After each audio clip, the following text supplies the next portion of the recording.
Hola, sean bienvenidos a otra emisión de Mundo 2020, su programa de análisis sobre la actualidad mundial, aquí en Cuba Visión Internacional. El grupo de países BRICS inició el 2024 con la integración de 5 nuevos miembros y el marcado desafío de consolidarse como bastión para un mundo multipolar. ¿Quiénes son estos nuevos miembros? ¿Qué aportan y qué impacto generan? ¿Seguirá creciendo el ahora llamado BRICS Plus? A estas y otras interrogantes intentaremos darle respuesta en esta emisión con Mirada 2020 y para ello hemos invitado al doctor en ciencias Oscar Villar Barroso, profesor titular de la Universidad de La Habana. Acompáñenos. Muy agradecidos porque nos acompañes nuevamente acá en Mundo 2020, el profesor, doctor en ciencias Oscar Villar. Oscar, el grupo de países BRICS inició este 2024 con la confirmación de nuevos países miembros y por ello algunos expertos ya le han dado en llamar BRICS Plus. Pero antes de referirnos a estos países que han ingresado, te pregunto, ¿lograron los BRICS consolidar su agenda en el año 2023, que fue un año crucial? ¿Constituye realmente la entidad una estructura que viabilice el mundo multipolar que necesita la humanidad? Sin duda, Israel. Bueno, muy buenos días, saludos a todos. Es un placer estar nuevamente acá. Sin duda, Julio, que sí, el BRICS, el año 23 fue crucial, creció y consolidó posiciones.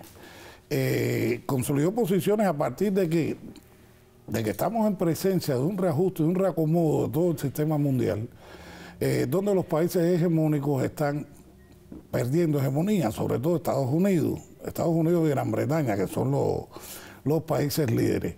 Esto me lleva a mí a una pregunta: ¿por qué los BRICS ahora y no antes? Esta fortaleza. Fíjate, los BRICS empezó a hablar a principios del 2000, en el 2008 más o menos, y en el 2010 arrancaron. Pero el grupo BRICS ha ido avanzando y fortaleciéndose. Primero los 5 países, aunque se sigue diciendo que es un grupo de países emergentes económicamente que tienen gran potencial, yo lo veo de otra forma. Y ahí radica precisamente la posibilidad que tienen de cambiar el sistema mundo. Son países de experiencias civilizatorias, emergentes en el caso de Brasil, que es un país nuevo, y reemergentes en el caso de los otros. Si vas a la historia vas a ver que todos tienen una presencia antiquísima.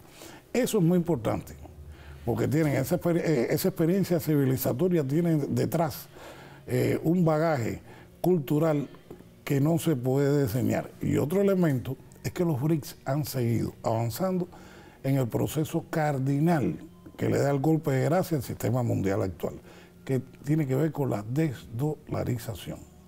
Por lo tanto, podemos decir de que sí, de que han avanzado, se han fortalecido, han reforzado posiciones, países importantes como por ejemplo Rusia, China, India, que todos colindan, han estrechado más sus relaciones. Y participan incluso en otras organizaciones, ¿cómo no? Coinciden y han logrado la Organización de Cooperación sentarse de todos Shanghái a la mesa a pesar de que hay diferencias también entre ellos.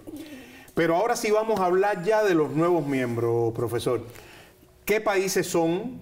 Quiero que los mencione, que abordes qué impacto pueden tener en la consolidación del grupo, pero también en la geopolítica y en la economía global, ya no solamente en el BRICS. Claro.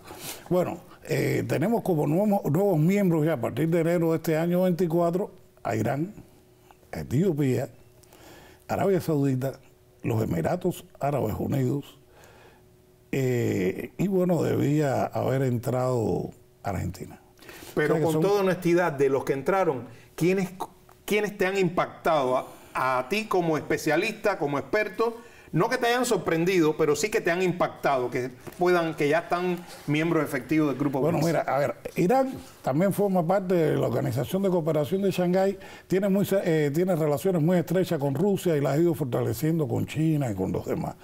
Pero me llamó mucho la atención de Arabia Saudita. Y los Emiratos Árabes también, pero bueno, Arabia Saudita, porque Arabia Saudita fue el país que acompañó a Estados Unidos en la década del 80 en la quiebra de los precios del petróleo, que al final indujeron a la Unión Soviética a una crisis. Arabia Saudita era el que de cierta manera financiaba los petrodólares. No podemos olvidarnos que este sistema mundo, que dijimos que está en quiebra, sufrió un golpe muy fuerte en el año 1971 cuando Estados Unidos renunció a lo pactado en Bretton Woods, dio un golpe de estado financiero y dejó de respaldar el dólar con el oro. Exacto. Desde entonces han seguido imprimiendo papeles que no tienen valor, pero bueno, los petrodólares de Arabia Saudita le han dado la fuerza. Le han dado fuerza. Me sorprendió un poco Etiopía. Porque, bueno, ¿por qué? La economía etíope, ya que siempre hablamos de la economía, no es tan sólida, y Etiopía ha sido un país que ha tenido bastante situaciones, ¿no? Internas, ha estado golpeado por conflictos internos, etcétera. Tiene todavía un conflicto ahí con Somalia, en esa zona están operando grupos terroristas de confesión islámica, y también con Eritrea no las tiene todas consigo. Sin embargo, haciendo un análisis más coherente, vemos que Etiopía ocupa una posición geográfica muy importante en el sistema mundo que se está construyendo, multipolar y pluricéntrico. Está en el Cuerno de África, por ahí transita prácticamente todo lo que viene del Golfo Arábigo-Pérsico. Por lo tanto, y ahora, conjuntamente con Egipto, podrían ser dos fuerzas importantes para el BRICS en África. ¿Cómo no? Fíjate que está Etiopía de un lado, Egipto del otro. El mundo árabe y el Cuerno africano. El Cuerno africano. Y todo esto le da una fortaleza extraordinaria. Yo te digo, a mí Irán nunca me sorprendió. No, claro, por eso te decía, no pienso que te hayan sorprendido, pero por eso te preguntaba qué te impacta de cada uno de los miembros. Y gracias a esto, fíjate, que Arabia Saudita ya está negociando, por ejemplo, con China, con yuanes. Y aunque todavía el BRICS, que dicen que va a ser la moneda del grupo BRICS, no ha avanzado. Claro, pero es ya un poco más complejo ese tema. Claro que es más complejo. Estos procesos demoran años. Hay que esperar a que maduren, se consoliden. Pero sin lugar a dudas ha sido muy interesante. Yo pienso que es muy favorable la ampliación. Para el grupo. Bien, cuando el pasado año, vamos a seguir en el tema de los nuevos miembros, cuando el pasado año se anunciaron qué países estaban aprobados por los 4 miembros fundadores, porque los fundadores fueron 4, y luego se incorporó Sudáfrica en ese proceso de creación. Ya lo mencionaste, se incluía a Argentina, pero finalmente el gobierno del nuevo presidente Javier Milei desestimó incorporarse. Un hecho que ha sido intentado hacer ver desde Occidente como un revés para el grupo BRICS. Yo te pregunto, ¿crees que la negativa de Argentina, o más exactamente la negativa del presidente Milei de incorporarse al BRICS, es un revés para el grupo? No lo creo.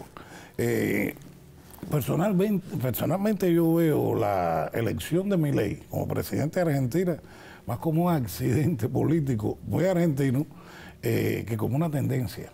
Entonces, hay que darle tiempo. Milei no va a ser eterno como no lo fue Menem ni Macri. Yo pienso que los argentinos tendrán que aprender a que ese tipo de político populista, libertario, como dice él, al final lo que viene es a coartar todas las libertades. Bueno, realmente está coartando libertades y está generando problemas internos, lo que hay mucho que mayores que los que había, quizás, vamos a decir, heredado. Sí, cómo no, porque el gobierno de los Fernández heredó una deuda tremenda que no era de ellos. Y sin embargo lograron subir a Argentina. Claro, que la deuda era de Macri, y Macri está muy vinculado pero a Milei. Pero en caso alguno puede verse como un revés. Claro que no, para nada. Bueno, profesor, le propongo irnos ahora a una pausa y estar atentos, porque tras esta pausa vamos a escuchar un comentario a nuestro colega Richard Ruiz, quien nos va a aportar algunos elementos precisamente sobre todo este mundo del grupo BRICS, los nuevos miembros y lo que se puede esperar en el futuro inmediato de esta formación. Entonces, en minutos estaremos de vuelta. No se vayan.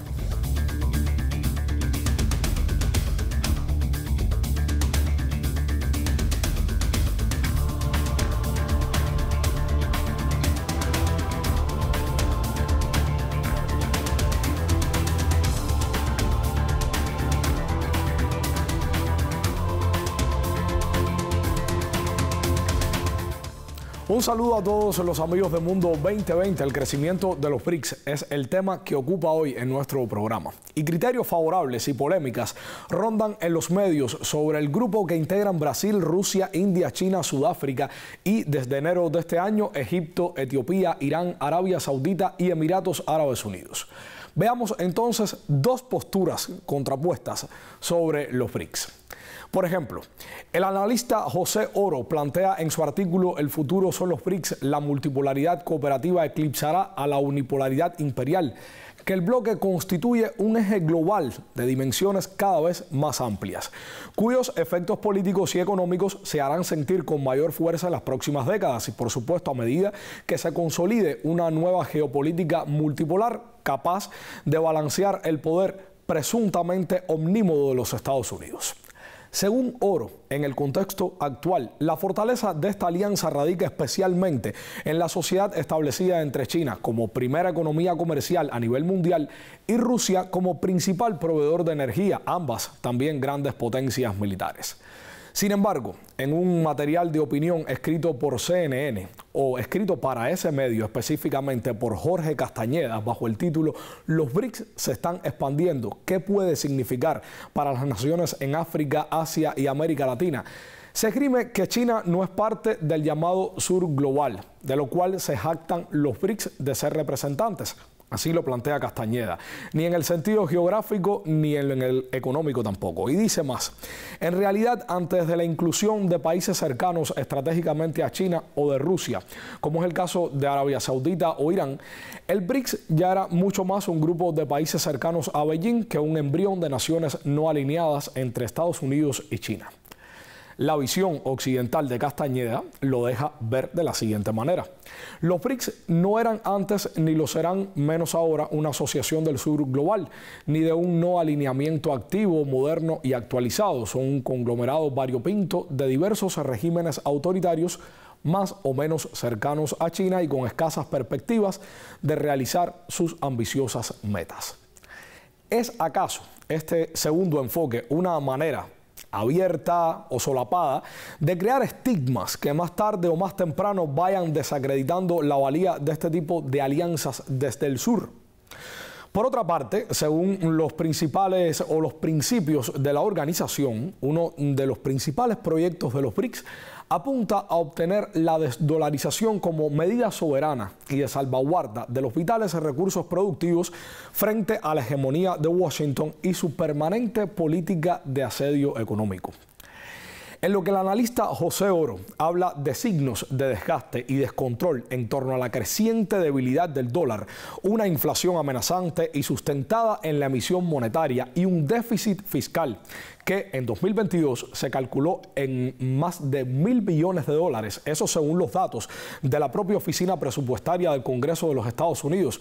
Castañeda señala que mientras Beijing mantenga un férreo control de capitales, el yuan difícilmente fungirá como moneda de reserva, aunque pueda financiar los intercambios entre China y otros países. La idea de que las transacciones entre estos países o con otras naciones puedan prescindir del dólar parece una quimera, por lo menos por ahora, agrega el articulista de CNN en español. Les propongo entonces ver qué piensa nuestro invitado sobre ideas como estas. Para ello, vuelvo contigo, Mejías, y por supuesto con el profesor. Gracias, Richard. Un placer que hayas participado también con nosotros acá en este programa. Bueno, profesor, y como te comentaba durante la pausa, importante los puntos de vista que nos ha transmitido Richard, porque tienen que ver con la siguiente pregunta. Está muy vinculada a esta interrogante que te tengo preparada. ¿Existe un grupo amplio de naciones que mostraron interés por incorporarse al grupo BRICS? Hay algunos que lo han pedido incluso formalmente.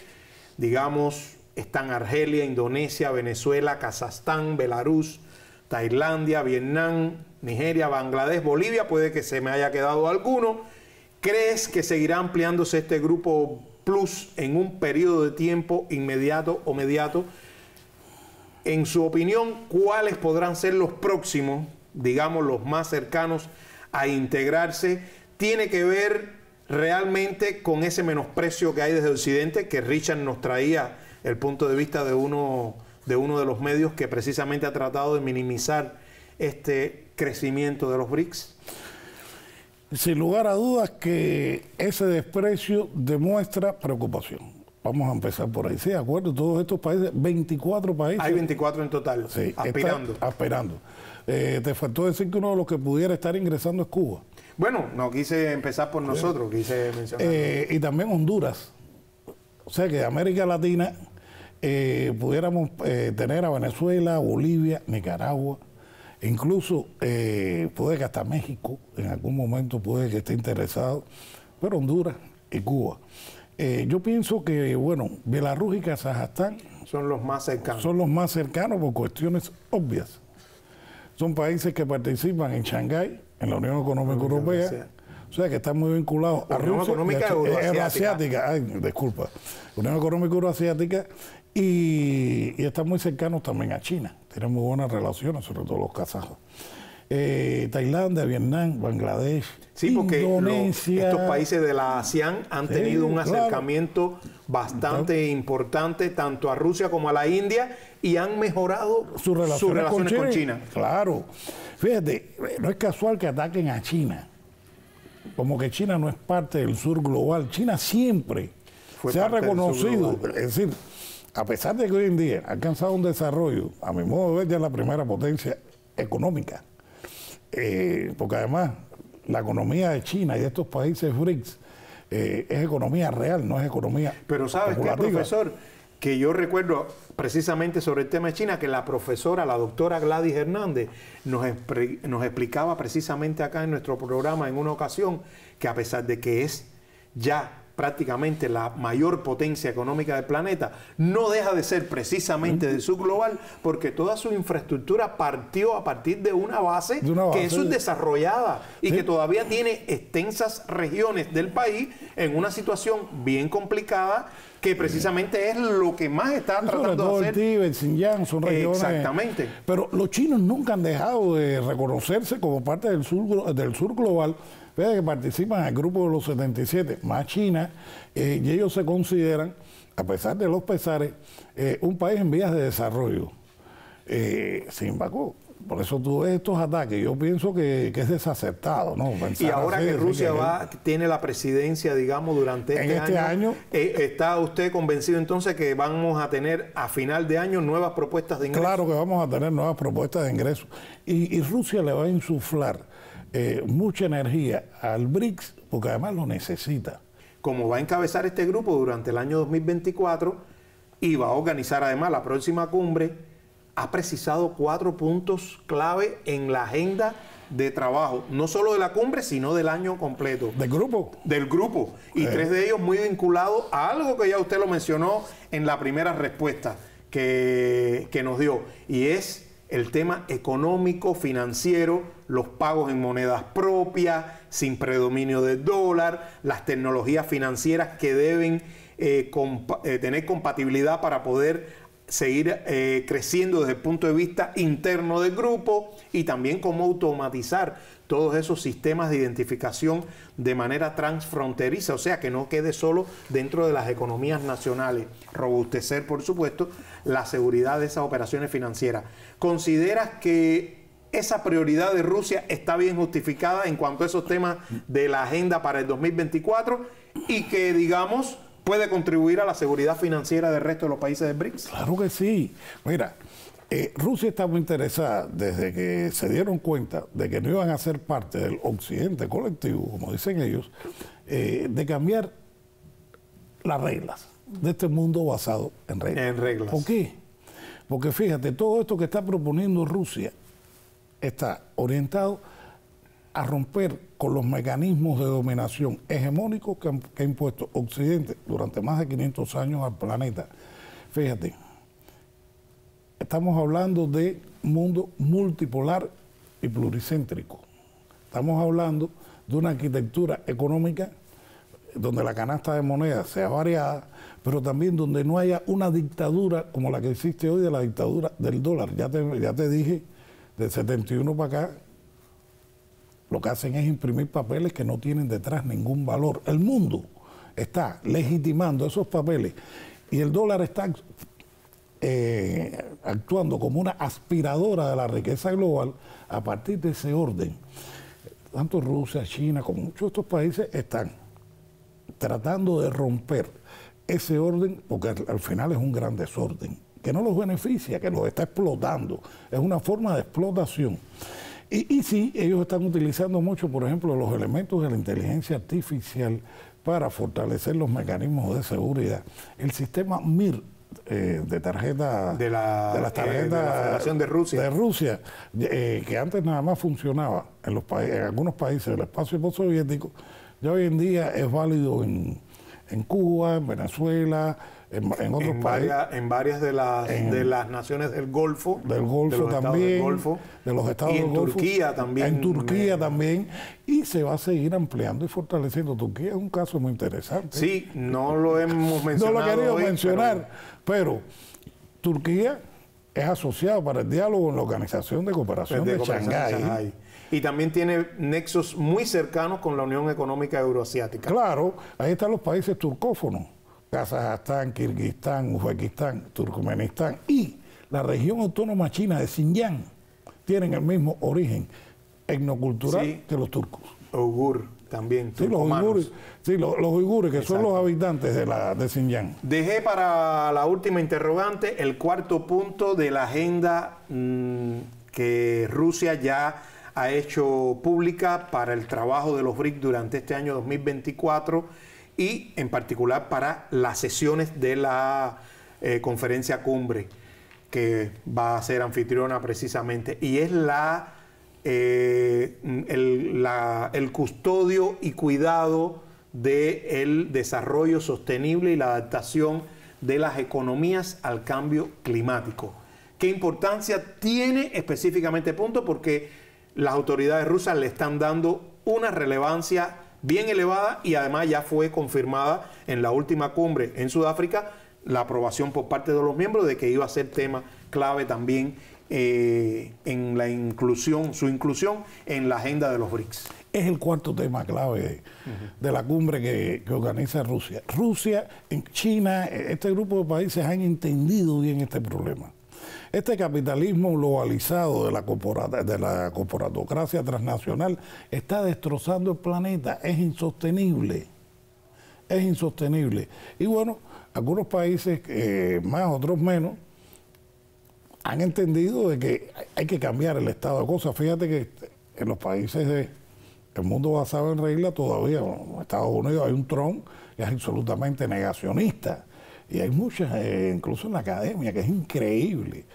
Pero estos países, sí, quiero llamar tu atención en algo, que están proponiendo emplear algo que nosotros los cubanos estamos escuchando bastante en nuestra cotidianidad. Sistemas de gestión basados en ciencia, en tecnología, en innovación para cambiar ese estado de cosas.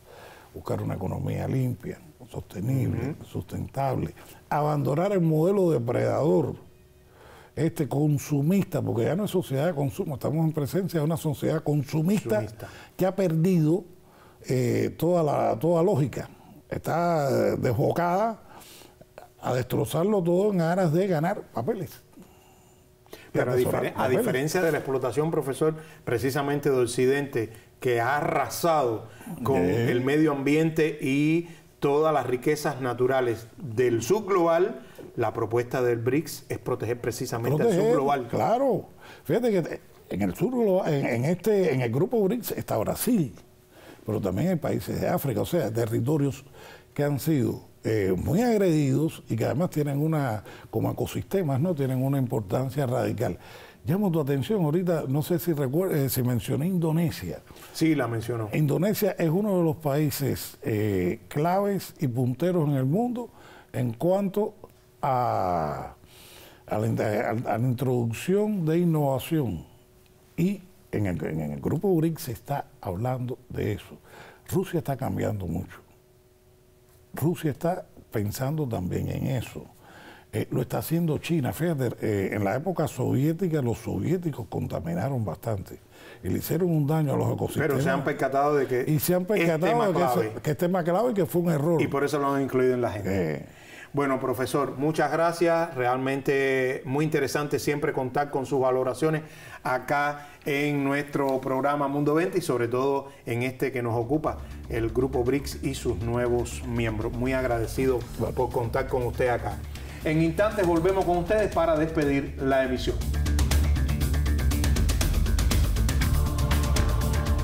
Para la representante oficial del Ministerio de Relaciones Exteriores de Rusia, María Zaharova, el grupo de países BRICS constituye una nueva forma de pensar. Se puede ser independiente y al mismo tiempo unirse, compartir con otros y a la vez proteger su dignidad nacional, cultura y tradiciones. No imponer ni dictar a otros cómo hacer. Síganos en nuestras redes sociales. Estamos disponibles en Facebook, YouTube y la plataforma X, antes Twitter. Les esperamos en nuestra próxima entrega de Mundo 2020 aquí en Cuba Visión Internacional.